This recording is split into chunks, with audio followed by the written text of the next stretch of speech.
نبی نے فرمایا من یستعفف یعفہ اللہ. یاد رکھو جب تک آخرت میں ایمان نہیں ہے نا، غیرت کے علاوہ سب کچھ آئے گا آپ کے اندر.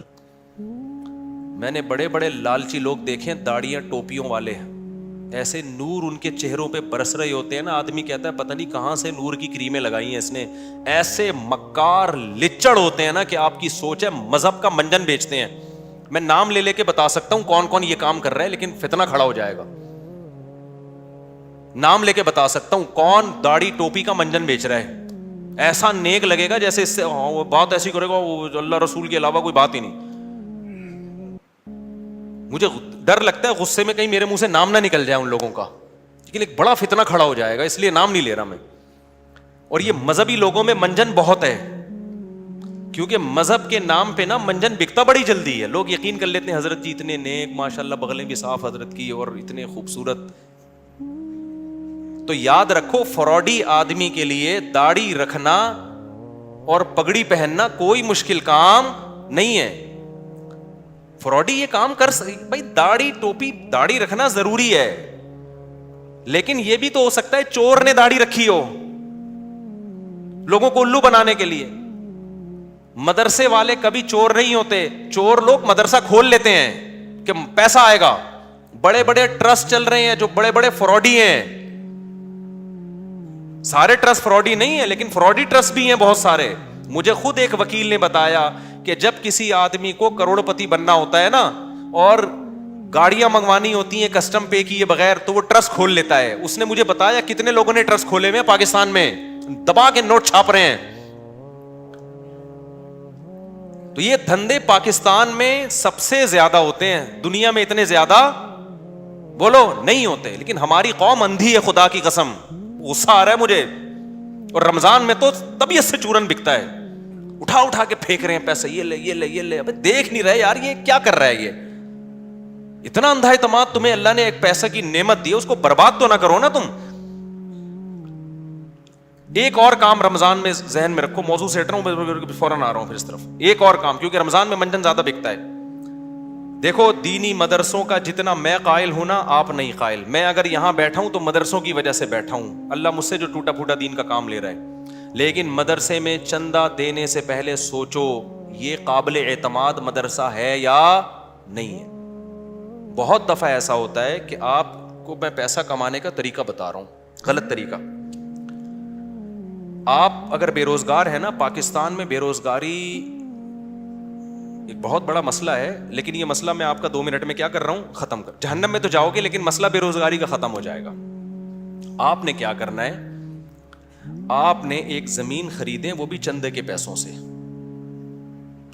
ٹھیک ہے نا، کہ بتائیں میں ایک مدرسہ کھولنا چاہتا ہوں. اس سے پہلے آپ کو داڑھی رکھیں، آپ داڑھی، کیونکہ لوگ پھر اس پہ زیادہ اعتماد ہے، اور پگڑی باندھیں. مولانا طارق جمیل صاحب کے ساتھ 6 سیلفیاں، مفتی طارق مسعود صاحب کے ساتھ 7 سیلفیاں. مفتی صاحب کے پاؤں دبائیں، میرے پاؤں دبائیں، سر میں مالش کر کے چپکے سے ویڈیو بنائیں کہ دیکھو میں مفتی صاحب کی خدمت کر رہا ہوں، میں گلے مل رہا ہوں، ویڈیو بنائیں. مولانا طارق جمیل صاحب کو ہدیہ دیتے ہوئے ویڈیو بنائیں، ٹھیک ہے. ایک بیان ان سے اپنے حق میں کروا لیں گے، بہت اچھا ہے. آدمی بیان تو کر ہی دیتا ہے نا، میرے پاس بھی کوئی آئے گا اچھا ہی لگ رہا ہے بھائی، اچھا ہے ماشاءاللہ. چند چیزیں اس طرح، ڈاکٹر ذاکر نائک سے ملاقات ہو جائے تو سبحان اللہ، ایک آدھ سیلفی وہاں سے لے لی آپ نے. اور پھر آپ نے کیا کیا ہے، 1-2 دفعہ غریب کو گلے ملتے ہوئے رو لیں. پیاز کاٹ کے جائیں، آنسو پہلے نکلیں گے، ایک دم رو کے ایک تصویر بنا لیں، غریب کو مل کے رو رہے ہیں. بہترین، خدا کی قسم ایسا طریقہ ہے نا، تم نوٹ تمہارے پاس نا رکھنے کی فرصت نہیں ہوگی یار، کدھر رکھوں، تھیلے بھر گئے سارے. اس کے بعد آپ نے کیا کرنا ہے، آپ نے اناؤنس کرنا ہے میں ایک مدرسہ بنا رہا ہوں، یتیم خانہ کھول رہا ہوں. آپ نے 4 دیواری کھڑی کی، اس میں 4-6 یتیم بچے، آپ جائیں وہاں سے کچھ بچے ادھار لیں. ادھار کا مطلب کوئی اپنے بچے دیتا تھوڑی ہے، ان کو بولیں کہ ہم کچھ دن ان کو کھلائیں گے پلائیں گے، تو مائیں دے دیتی ہیں چلو یار کچھ دن کا، وہ قرآن بھی پڑھائیں گے تو قرآن پڑھ رہے اس بہانے. یہ آپ کو پتہ ہے، اللہ کو پتہ ہے. وہ 4-6 یتیم بچے جو شکل سے بھی یتیم لگ رہے ہوں، اور اگر یتیم نہ بھی ہوں تو وہ بچے جو لگ رہے ہوں یتیم شکل سے، بعض یتیم ہوتے نہیں ہیں، لگتے ہیں یتیم. اللہ کی طرف سے ڈیزائننگ کچھ اس طرح کی ہوتی ہے، ٹھیک ہے، وہ لگ کیا رہے ہوتے ہیں، یتیم لگ رہے ہوتے ہیں. رمضان میں بہترین بزنس، تو آپ نے وہ 4 دیواری میں 8 10 15 20 جتنے ہو سکے ایک بھی لے آؤ گے نا تو دھندا تو چلنا شروع ہو جائے گا. وہ یتیم بچے لا کے ڈال دیے. پھر اس کے بعد آپ اپنی 2-4 نمازوں کی تصویریں دعا مانگتے ہوئے, ٹھیک ہے نا, اور پھر آج کل خلافتیں بھی مل جاتی ہیں, ایک آدھ بزرگ کے تھوڑا سا کچھ آپ جو 2 نمبر قسم کے بزرگ ہوتے ہیں ہدیے ودیے دیے اور تھوڑا سا خلافت لے لی وہاں سے. اس کے بعد پھر میرے بھائی اب جو آپ کے پاس پیسہ آئے گا نا, آپ آگے آگے اور پیسہ آپ کے پیچھے پیچھے. لوگ کہیں گے یار یہ میری طرف سے بکرا 10 20 لوگ بکرے لا رہے ہوں گے, 9 بکرے آپ کے گھر میں, 1 بکرا کاٹ کے بچوں کو کھلا دو. لوگ سمجھ رہے ہوں گے دیکھو بکرا کھلا رہا ہے نا, یہ لوگ یہ تھوڑی دے رہے ہوں گے کم بخت کھلا کتنا رہا ہے, اور 9 تو گھر میں پہنچائے ہیں اس نے, اور وہ قصائیوں سے ان کے رابطے ہیں, وہ بک رہے ہیں مارکیٹ میں. گاڑیاں بڑی بڑی لینڈ کروزر جیسی گاڑیاں, بھائی کس کی, مدرسے کی گاڑی ہے بھائی, تیرا ابا تو سائیکل بھی نہیں چلاتا تھا, تیرے پاس اتنی بڑی گاڑی کہاں سے آ گئی, تو کون ہوتا ہے مجھ سے پوچھنے والا. وہ یہ جواب دے گا آگے. ایسی لگژری لائف ہوگی نا. ان 6 یتیم بچوں کو ادھار لیا تھا واپس کر کے, اب سچی مچی کا یتیم آنا شروع ہو جائیں گے. جب پتا چلے گا نا یہ لوگ کھانے میں بکرے کھلاتے ہیں تو پھر تو جو یتیم نہیں بھی ہیں, ابا کہے گا یار اس کو یتیم ہی فرض کر کے میرے بچے کو بھی یہاں داخل کر لے, بلکہ میرے ابا بھی مر گئے تھے, میں بھی یتیم ہی ہوں. ایسا نوٹ چھاپنے کی مشین بنو گے, بنے ہوئے ہیں لوگ, بنے ہوئے ہیں. بڑے بڑے مدرسوں کے نام پہ فراڈ ہو رہا ہے. میں نہیں کہہ رہا مدرسے فراڈی ہوتے ہیں, فراڈی لوگ بھی مدرسہ بناتے ہیں. اب آپ نے یہ نہیں کرنا کہ مدرسوں کو دینا بند کر دیں, اس سے تو اچھے مدرسے بھی بند ہو جائیں گے. آپ نے تحقیق کرنی ہے کون واقعی دیندار لوگ ہیں, امانت دار لوگ ہیں, کام کر رہے ہیں, اور کون ایسے ہیں جو داڑھی اور پگڑی کے نام پہ منجن بیچ رہے ہیں. یہ آپ نے کرنا ہے, نہیں تو قیامت کے دن الٹے لٹکے ہوئے ہوگے. بہترین بزنس ہے یہاں پہ یہ. اچھا خیر ہم آگے چلتے ہیں میرے بھائی. تو اب کیا تھا کہ حضرت ابو سعید خدری رضی اللہ تعالیٰ عنہ کو نبی نے کیا فرمایا. میں یہ عرض کر رہا تھا کہ آخرت ہوگی نا تو غیرت ہوتی ہے. یہ بہت بڑی اللہ کی نعمت ہے کہ آپ کا ہاتھ اللہ کے سوا کسی کے سامنے نہ اٹھے. اللہ سے مانگا کرو, یہ اسباب بھی اختیار کرو پیسہ کمانے کے, کیونکہ جو اسباب اختیار نہیں کرتا اللہ اس کی مدد نہیں کرتا. اگر گھر میں پڑے ہوئے ہو, محنت نہیں کر رہے اور کہہ رہے ہو کہ بس اللہ ہی دے گا, تو پھر اللہ آپ کو بھکاری بنائے گا. یہ یاد رکھنا. آپ نے کیا کرنا ہے, اپنی پوری کوشش کرنی ہے پیسہ کمانے کی, دماغ لگانا ہے. کیوں؟ رزق حلال عین عبادت ہے. الکاسب حبیب اللہ, محنت کر کے کھانے والا وہ اللہ کا دوست ہے. تو اب کیا ہے, ہمارے نبی نے حضرت ابو سعید خدری سے فرمایا کہ من یستعفف یعفہ اللہ. کیا مطلب؟ جو اپنے آپ کو رسوا ہونے سے بچانا چاہتا ہے, عفت کا مطلب رسوا ہونے سے بچانا, دامن داغدار نہ ہو, ذلیل ہونے سے بچانا چاہتا ہے. اس سے پتہ چلا مانگنا کیا ہے, بول لو نا, ذلت ہے. ہاتھ پھیلانا کیا ہے, ذلت. تو جو چاہتا ہے کہ میں ذلیل نہ ہوں, ہمیں تو پتہ ہی نہیں کہ یہ ذلت ہے. ہم تو سمجھتے ہیں میں اتنا چونا لگاتا ہوں بندے سے 2 منٹ میں اتنے پیسے نکلوا لیتا ہوں, یہ میرا کمال ہے. ایک چور کو پکڑا نا, کورٹ میں لے کر گئے, عدالت نے کہا یار تم نے اتنی خوبصورتی سے چوری کی کسی کو پتہ ہی نہیں چلا. چور کہتا ہے شکریہ سر, آپ نے میری اتنی تعریف کی, اتنا زبردست چور ہوں میں. جج نے کہا کم بخت میں تیری تعریف نہیں کر رہا, تیری برائی کر رہا ہوں. تو نبی نے فرمایا من یستعفف یعفہ اللہ, جو اپنے آپ کو رسوا ہونے سے بچانا چاہتا ہے اللہ اسے رسوائی سے بچاتا ہے. اب سوال پیدا ہوتا ہے کہ رسوائی سے تو بچ جائیں گے, لیکن ٹینشن تو ہے نا, فاقے تو پڑ رہے ہیں, مصیبت تو ہے. اگلا جملہ نبی نے فرمایا وَمَن يَتَصَبَّرْ, جو اللہ سے صبر مانگتا ہے, يُصَبِّرْهُ اللہ, اللہ اسے صابر بھی بنا دیتا ہے. اس ٹینشن میں اللہ سے مانگو صبر, تو اللہ کیا کرے گا, صبر دے دے گا. جیسے موسیٰ علیہ السلام کی ماں نے جب حضرت موسیٰ کو صندوق میں رکھا نا بچے کو, تو فرعون نے پکڑ لیا اس بچے کو. اب قرآن کہہ رہا ہے موسیٰ کی ماں دل برداشتہ ہو گئی, میرا بچہ کس کی گود میں چلا گیا ہے, فرعون کی. ماں تو ایک دم ہو جائے گی نا. اگر جا کے بتا دیتی کہ میرا بچہ ہے, فرعون نے فوراً قتل کر دینا تھا اس کو. لیکن عورت جذباتی ہوتی ہے, وہ انجام نہیں دیکھتی, وہ جذبات سے مغلوب ہوتی ہے. لیکن قرآن کہتا ہے وَرَبَطْنَا عَلَىٰ قَلْبِهَا, ہم نے موسیٰ کی ماں کے دل کو باندھ دیا. کیا بلاغت ہے قرآن کی. موسیٰ کی ماں کے دل کو کیا کر دیا؟ رسیوں سے باندھ دیا، جیسے ہلے نہیں اپنی جگہ سے، دل برداشتہ نہ ہو۔ یہ قرآن کی بلاغت ہے، یعنی صبر کی توفیق دی۔ اس صبر کی توفیق کو بیان کرنے کے لیے قرآن کیا کہتا ہے؟ موسیٰ کی ماں کو کے دل کو ہم نے رسی سے کیا کر دیا؟ ایسے کس کے باندھ دیا، ہلے نہیں بھائی۔ جیسے کسی بندہ ہل رہا ہو نا، آپ اسے رسی سے کس کے بالکل بند کر دو، اب وہ گیا، یعنی وہ ہلنا بھی چاہے تو نہیں ہلے۔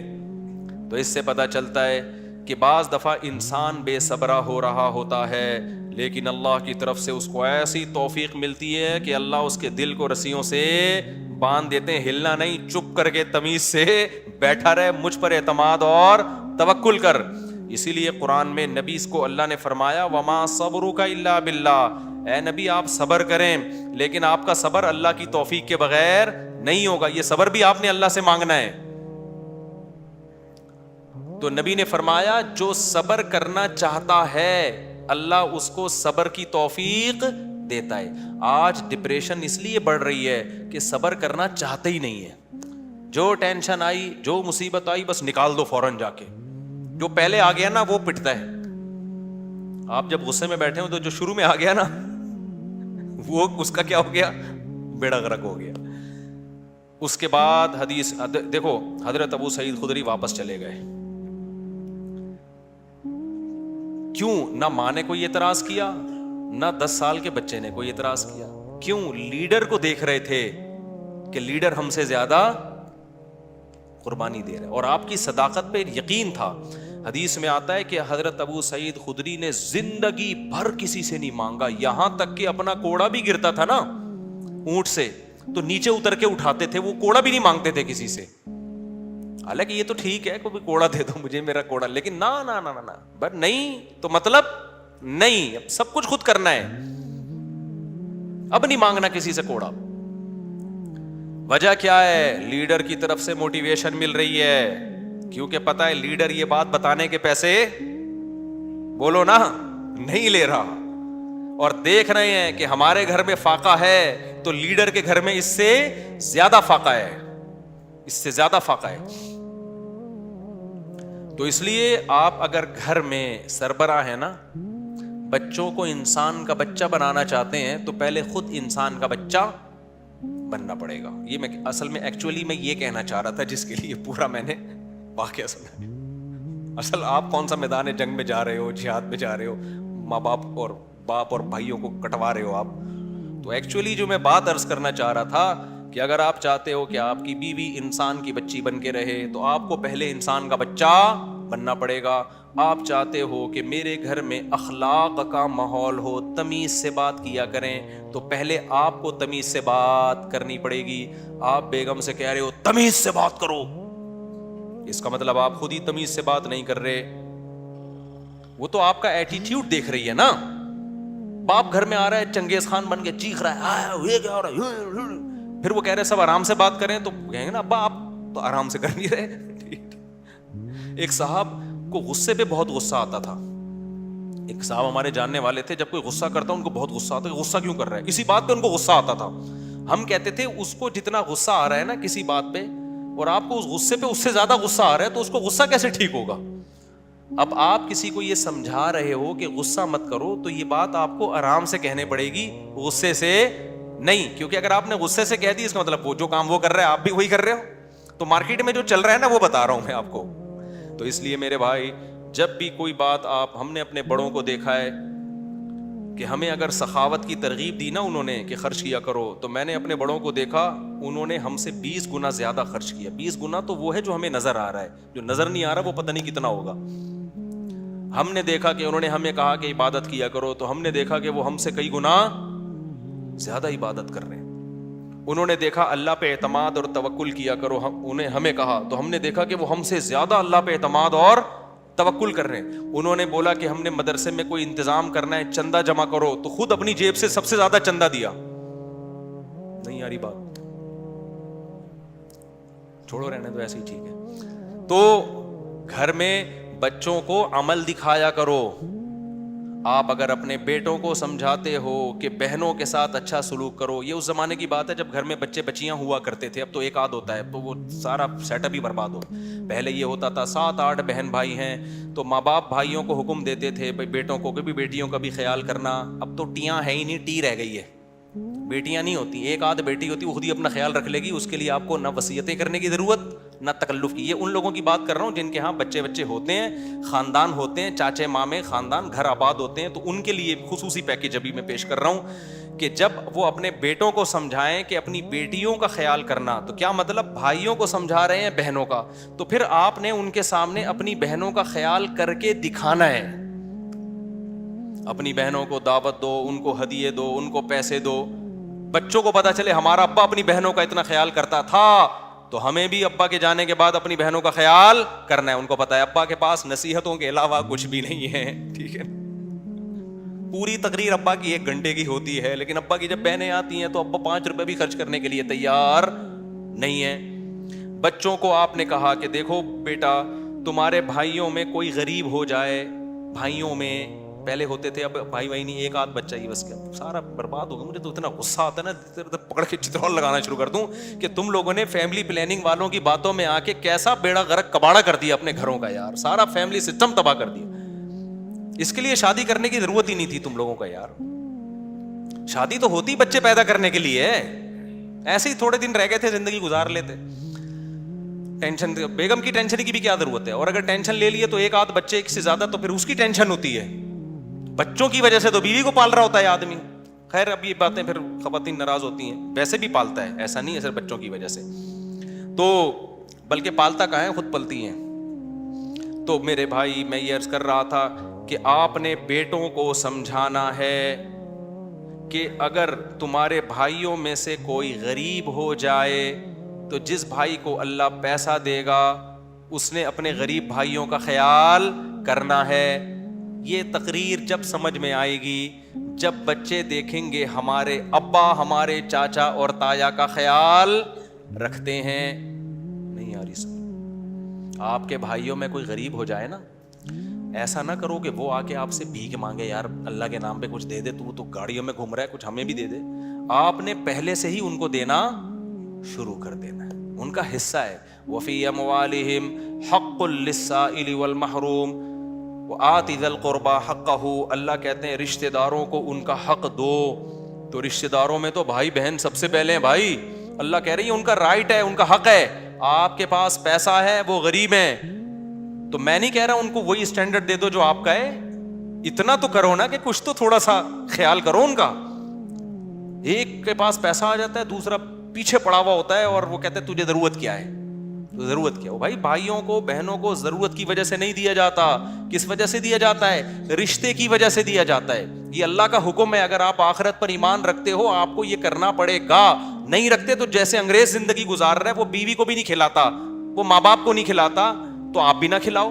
تو ایک فیصلہ کر لو, انگریزوں کے طریقے پہ چلنا ہے یا اسلام کے طریقے پہ چلنا ہے. اسلام کے طریقے پہ اگر چلنا ہے تو رشتہ داروں پہ بھی خرچ کرنا پڑے گا, بیوی بچوں پہ بھی خرچ کرنا پڑے گا, والدین پہ بھی خرچ, دیکھو جملہ مکمل ہی نہیں کر رہے, کرنا پڑے گا. تو حضرت ابو سعید خدری کو نبی نے کیا فرمایا؟ جو اللہ سے صبر مانگتا ہے اللہ صبر دیتا ہے. بڑی خاندانی بات. اب اس کا یہ مطلب نہیں ہے کہ مانگنے والوں کو دینا چھوڑ دو, ان کو آپ یہی مشورے دیا کرو.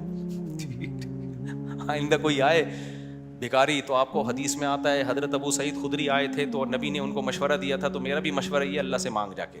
نبی نے ہر ایک کو یہ مشورہ نہیں دیا, لیول دیکھا لوگوں کا. بہت سے صحابہ آئے, نبی نے ان کو دے دیا کہ ان کا توکل کا وہ لیول نہیں تھا. ابو سعید خدری تو لیڈر تھے نا, بعد میں لیڈر بنے ہیں, جنگوں میں کمانڈر بنے ہیں, علم کے مفتی بھی بنے حضرت ابو سعید خدری. ان صحابہ میں ہر ایک مفتی نہیں تھا, چند مخصوص لوگ تھے جو فتویٰ دیا کرتے تھے. تو مذہبی لیڈر تھے نا حضرت ابو سعید خدری, اس لیے ان کو تیار کیا نبی نے کہ ان کا لیول توکل کا اونچا ہوگا. تو اب یہ جو بیچارہ عام بھکاری آ رہا ہے, اس کو وہ والے توکل پہ نہ چڑھاؤ بھائی, ٹھیک ہے نا, جس پہ خود بھی نہیں ہو. ہاں بھکاریوں کو دینا چاہیے نہیں دینا چاہیے, اس میں بہت سوچ سمجھ کے. بھکاریوں میں پروفیشنل لوگ بہت زیادہ ہیں. پورے نا سعودی عرب میں بھکاری لوگ کنٹینر بھر کے لا رہے ہوتے ہیں. ایک ہمارے میں پہلے جہاں رہا کرتا تھا نا, وہاں ایک جاننے والا بندہ تھا, اس کے بارے میں پتا چلا کہ سعودی عرب میں وہ حج کرنے گیا اور بھیک جمع کر کر کے پورا کنٹینر بک کرایا, اس کا پورا مال اترا کنٹینر یہاں پہ, وہ سارا بھیک کا کنٹینر تھا. تو حج بھی پتہ نہیں بھیک لے کے گیا ہوگا, تو ایسے بھی لوگ ہیں. تو میں یہ نہیں کہہ رہا کہ بھکاریوں کو نہ دیں, لیکن سوچ لیا کریں کہ مستحق ہے بھی یا نہیں ہے. تو ہم آگے چلتے ہیں. دوسری بات یہاں اللہ نے ہمیں یہ بتائی کہ ذالک بانہم لا یصیبہم ظمأ ولا نصب ولا مخمصۃ فی سبیل اللہ. آگے الا کتب لہم بہ عمل صالح. اللہ نے فرمایا کہ غزوہ تبوک میں جو لوگ نکلے تو جب بھوک لگی, کوئی پریشانی آئی, کوئی مشکل آئی, راستے میں جتنا خرچ کیا یہ سارا اللہ نے نیکیوں کے پلڑے میں ڈال دیا ہے.